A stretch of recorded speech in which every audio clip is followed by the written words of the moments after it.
Mardi après-midi, Apple Valley. Une petite communauté lacustre nichée entre les collines, le genre d'endroit où tout le monde se connaît et où les enfants jouent encore dehors sans peur. Tina Herman devait arriver à 4 heures précises au Dairy Queen où elle était gérante. Elle ne vint jamais. Son manager appela. Pas de réponse. Elle envoya un texto. Le silence répondit. Ce n'était pas normal. Tina était fiable.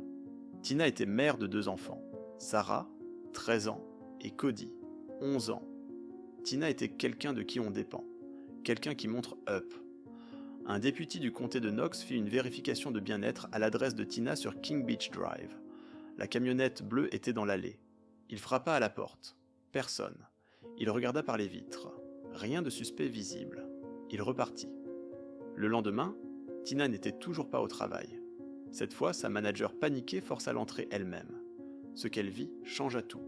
Du sang dans le salon, du sang dans le couloir, du sang dans une chambre à coucher, du sang partout dans la salle de bain, comme si quelque chose d'inspicable s'était déroulé dans chaque pièce. Ses mains tremblaient en appelant le shérif. Les officiers arrivèrent dans la maison et comprirent instantanément qu'ils entraient dans un crime de cinéma d'horreur. Des sacs d'épicerie abandonnés sur le comptoir. Un véhicule dans le garage.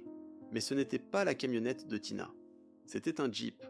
Les plaques appartenaient à Stephanie Sprang, 41 ans, la voisine.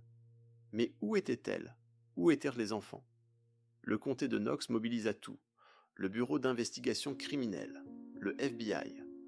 Des équipes de recherche quadrillaient les zones reculées.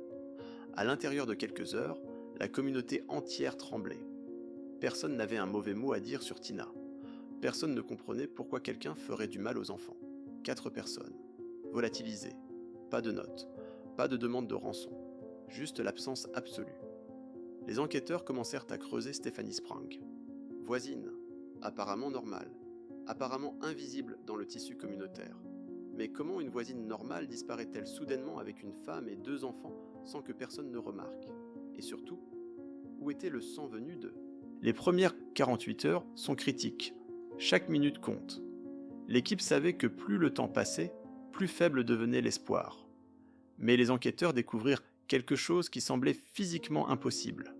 Tina, Sarah, Cody et Stephanie elle-même avaient tous quitté Apple Valley, ensemble, volontairement. Ou du moins, c'est ce que les indices suggéraient.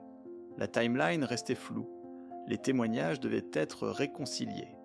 Mais quelque part, dans ces heures de chaos absolu, une possibilité émergea qui glaça tous les enquêteurs. Et si la voisine n'était pas un prédateur, mais une victime elle-même?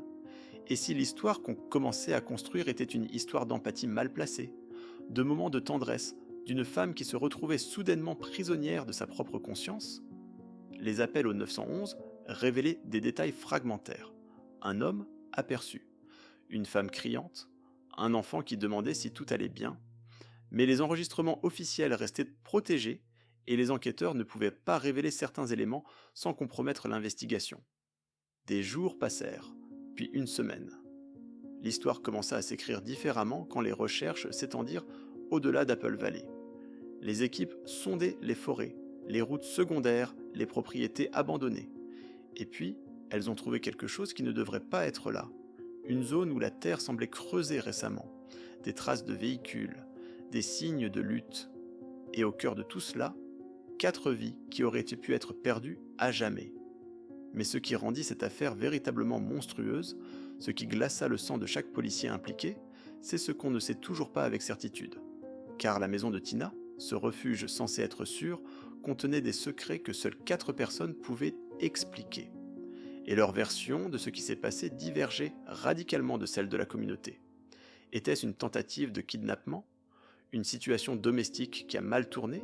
Une personne mentalement instable? Ou quelque chose d'encore plus complexe? Une intersection de moments ordinaires et de choix extraordinaires où chacun croyait faire le bien. Les enquêteurs trouvèrent finalement ce qu'ils cherchaient. Les 4 personnes étaient vivantes, retrouvées, ramenées à la civilisation. Mais le dénouement révéla quelque chose que personne n'avait anticipé. Une histoire qui ne rentrait dans aucune catégorie simple de crime, mais plutôt dans un espace gris où la compassion croise l'obsession, où une voisine devient soudainement la personne qui comprend une situation mieux que quiconque. Et ici réside la vérité terrifiante. Vous pouvez vivre à côté de quelqu'un pendant des années. Vous pouvez échanger des sourires à la clôture. Vous pouvez croire les connaître. Mais, en réalité, vous ne savez rien.